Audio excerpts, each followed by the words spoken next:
Hello, welcome to another tonalist landscape oil painting demonstration. This is your painter in residence, M. Francis McCarthy.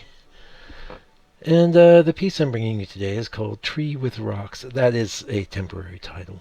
I will come up with a better one at some point, but it tells a story.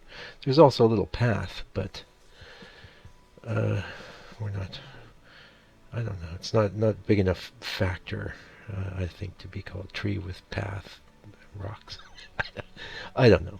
Anyway, I'm real happy with this little painting. It's an 8 by 12, and even though it's an 8 by 12, it took quite a while to do. Um, so I'll probably price it the same as I have with the larger ones. Um, Also, I'm calling it tonalism, but it's veering a little out of tonalism. Some of the colors are very poppy, then meaning not like pop music, like I mean like the colors pop. Anyway, quite a lot of time spent in the drawing, and another thing about this sort of scene is I'm not really keen on, usually anyway, on scenes that are. This is clearly late fall. There's no leaves on the trees, and we have kind of a low perspective too, so there might be a few. I did include some like little straggler leaves in the back. You'll see when I do the smaller branches. But the main focal point is the grouping of rocks, and it's pretty distinctive. And I'm real happy with the way the whole painting came out, and especially those rocks. That was the thing that was, to me, real juicy, and that I wanted to get right. So you can see this is one of these ones where the drawing's taking quite a while. Now, I did one today in the studio. It's like a ocean scene. The drawing took me, no time at all. This drawing took a while, and I needed it to be accurate. Also, you may have noticed I used a bit of the gridding at the front, um, but I, I really deviated quite a lot from the original reference anyway, so mm, I could have got by without the grid. But I've been finding this subdividing the panel two ways. It's my new thing, and I'm doing it on everything, and I'm digging it. And I found that doing it with the brush and the paint real thin is the way to go because it's easy to erase or get out, and it's not an impediment. When the last time I was trying to do any kind of gridding was 2011 or 10, and that was only because I had a few scenes that just went south on me, and I felt like, I got to grid this to get this right. Um, from there, I was actually doing some work with a projector, attached to my computer. These days, you could get pretty simple little projectors you could attach to your phone. You could probably project an image up on a canvas real easy, but I would caution you not to do that. Depending, I mean, maybe if it's I don't know, a figure, say, with a lot of intricate folds or something, it's something that would be hard to keep straight. But generally speaking, for landscapes, landscape paintings really succeed best when there's a lot of stuff being left out. And that the landscape must be designed. You can't just copy the photo. So you might think it's a great idea. I did. I thought I was being clever, and a giant string of mediocre paintings ensued until I figured, not giant, but a good 10, 15. I tend to do something when I do it. I do it to not to death, but to really, to the point where I'm sure I either really like it or I really don't. So from that projector days, I just started doing my drawings freehand, and I never even looked at a grid again until a couple weeks ago. And I'm calling it a grid. It's more of a subdivision, but it's a 4 panel grid. It's a 4 block grid. I've been finding extremely helpful, and it was really, really pivotal in the last a nest study I did, and I wish I'd used it on the green field one, because that's pretty close, but there's some areas that are off, and it looks fine as a painting. But I know that I'm my drawing missed the mark as far as being 100% accurate. And actually, I'm not going to go for 100% accurate anyway, but at least things in about the right spot is good. One of the things in this particular scene that I did is the rocks were going almost to say to within an inch of the top of the painting, and I felt that was kind of claustrophobic feelings, so I opened that way up. I tried to do a bit when I was working with the reference, and I did do a little like pushing down with the liquify tool in Photoshop, but it wasn't enough. I just made a mental note that I would have to adjust and adapt while I was doing my painting. But even there, I do think the grid helped out. It just helped me get my bearings. And so, if you're drawing on your canvas, you're trying to find your bearings from one edge or the other, the top, the sides.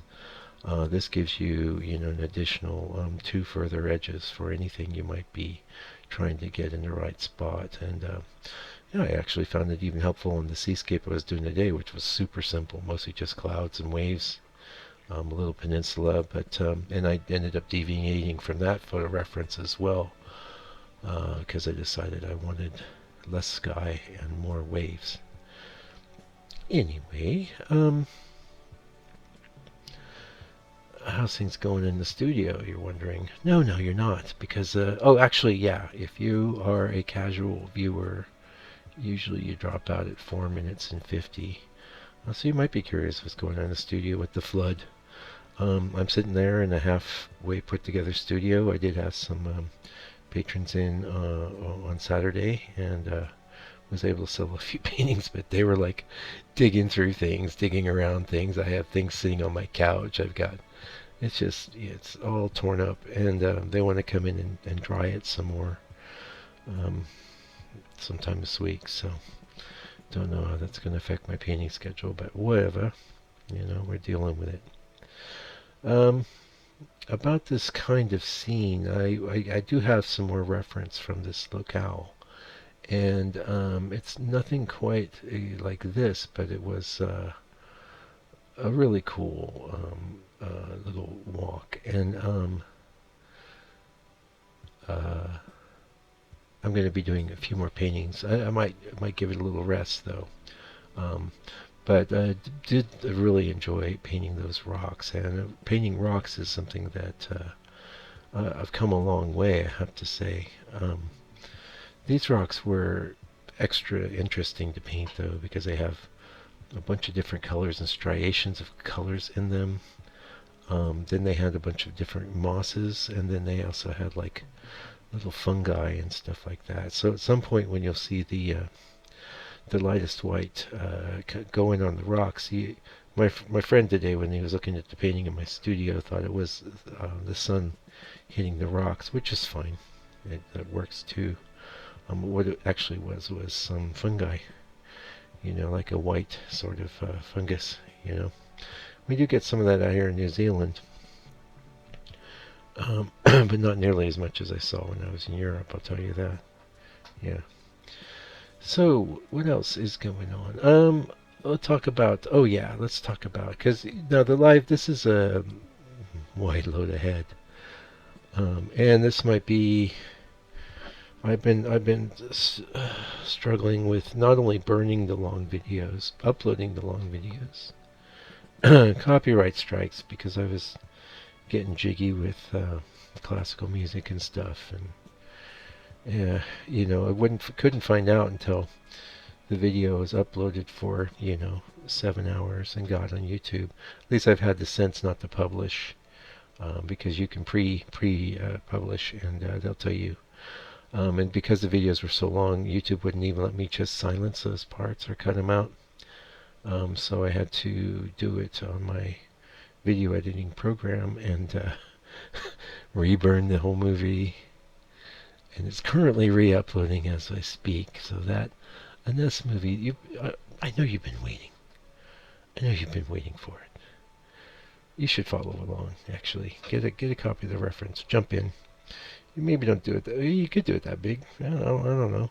Um, I've done it a lot.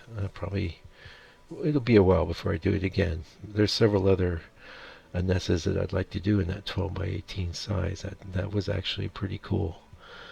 The downside is, that's always a downside. As you know, if you're a painter, if you're doing bigger work, you're doing less work.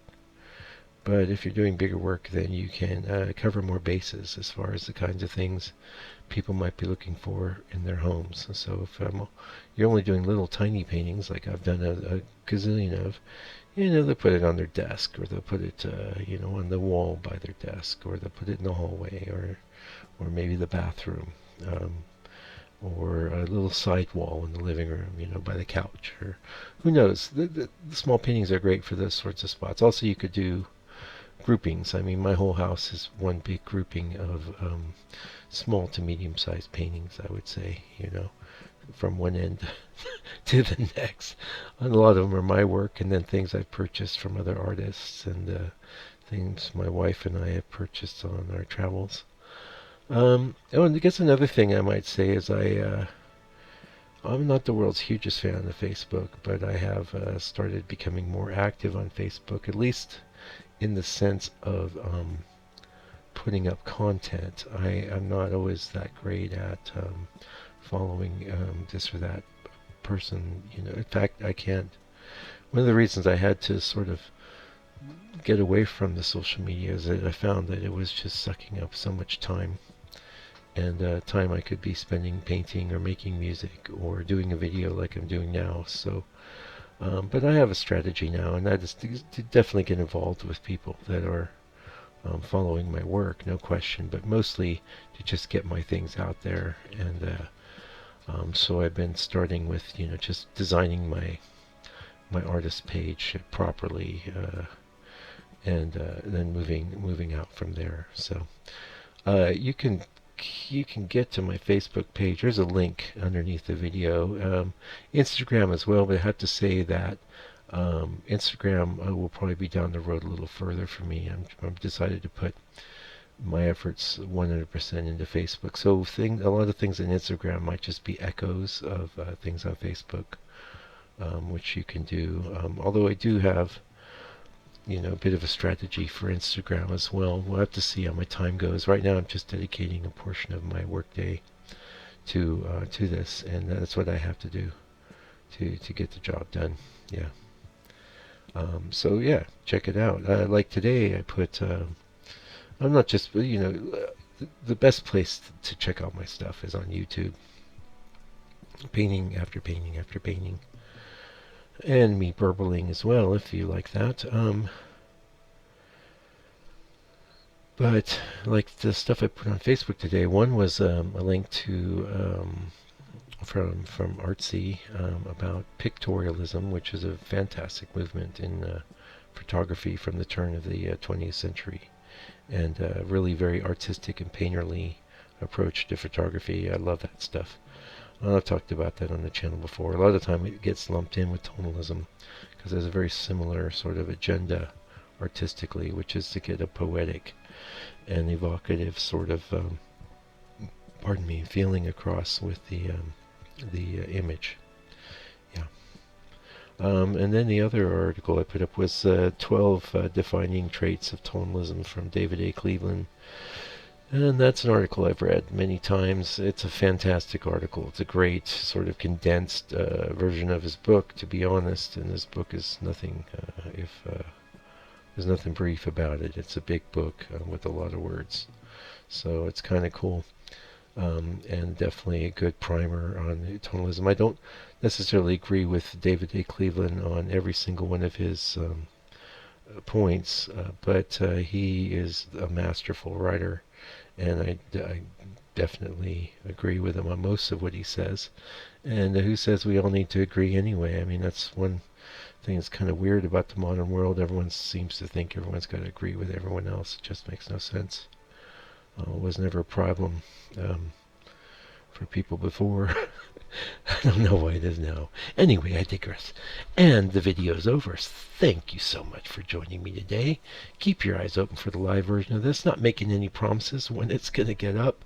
I did successfully burn the long video, so hopefully there won't be any big strikes on it or anything. And that's going to be a thing of the past because it's just Mike's music from here on out. Anyway, till I get back with another video, take good care of yourself, your family, your loved ones. Love your enemies, be patient with people, and stay out of trouble.